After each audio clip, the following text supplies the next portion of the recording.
নমস্কার বন্ধুরা, বাংলা শস্য বীমা যোজনায় কৃষকদের জন্য একটি দুর্দান্ত সুখবর আছে। আজকের ভিডিওতে আমি আপনাদের জানাতে চলেছি যে বাংলা শস্য বীমা যোজনায় আবেদনের সময়সীমা আরও 1 মাস বৃদ্ধি করা হলো। মাননীয় মুখ্যমন্ত্রী আজ উত্তরবঙ্গ সফর থেকে সাংবাদিক বৈঠকে এই কথা সরাসরি জানিয়ে দিয়েছেন। আমি ওই ক্লিপটা আপনাদের দেখাবো। সেই সঙ্গে জানিয়ে রাখি, আজকেই আমি একটি ভিডিও আপনাদের দিতে চলেছিলাম যে বাংলা শস্য বীমা যোজনায় আর মাত্র একটি দিন সময় ছিল, অর্থাৎ সেপ্টেম্বরের 30 তারিখে বাংলা শস্য বীমা যোজনায় আবেদনের সময়সীমা শেষ হচ্ছিল। তাই আমি আপনাদের রিকোয়েস্ট করতাম যে যারা বাংলা শস্য বীমা যোজনায় এখনও আবেদন করেননি তারা অবশ্যই আবেদন করুন। তবে দেখুন, বাংলা শস্য বীমা যোজনায় অনেকেই কমেন্ট করে থাকেন যে সকলে টাকা পাই না বা বাংলা শস্য বীমা যোজনায় আবেদন করে তেমন কিছু লাভ হয় না। তো দেখুন, এটা কেবলমাত্র সেই সব এলাকায় দেওয়া হয় যেসব জেএল নম্বরের জায়গাগুলোতে 50% বেশি কৃষি জমির ক্ষয়ক্ষতি হয়।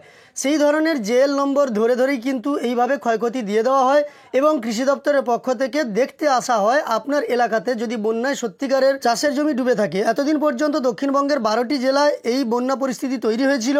আবারও কিন্তু উত্তরবঙ্গেও বন্যা পরিস্থিতি তৈরি হয়েছে, যেখানে কৃষকেরা ক্ষতিগ্রস্ত হতে চলেছেন।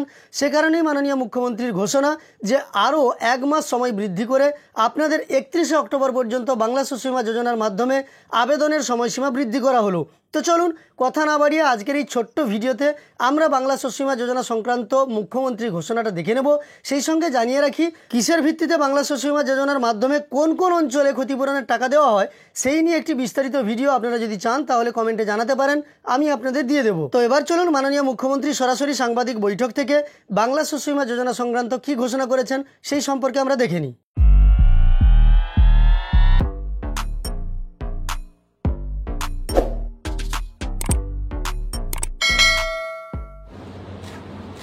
যা যা বন্যাত্রাণে করা দরকার, যাদের ফসল বীমা মানে ফসল নষ্ট হয়েছে বা শস্য নষ্ট হয়েছে, আমাদের শস্য বীমার একটা টাইম করা থাকে প্রতি বছর 31শে সেপ্টেম্বর পর্যন্ত।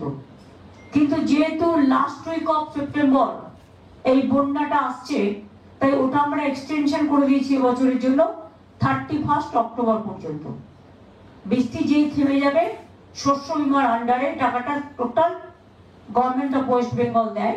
চাষিদের 1 পয়সাও দিতে হয় না। তারা চিন্তা করবেন না, শস্য হোক চাষের জমি হোক, তার শস্য বীমা আপনি পাবেন। তো আপনারা সরাসরি শুনতেই পেলেন, 31শে অক্টোবর পর্যন্ত বাংলা শস্য বীমা যোজনার মাধ্যমে আবেদনের সময়সীমা বৃদ্ধি করা হলো। আজকের এই ইনফরমেশনটি আপনার উপকারে এসে থাকলে একটি লাইক করার সঙ্গে সঙ্গে এই ধরনের আরও তথ্য পাওয়ার জন্য চ্যানেলটিকে সাবস্ক্রাইব করে পাশে থাকা নোটিফিকেশন বেল আইকনটা অল করে রাখবেন। এই ভিডিওটি শেষ পর্যন্ত দেখার জন্য অসংখ্য ধন্যবাদ।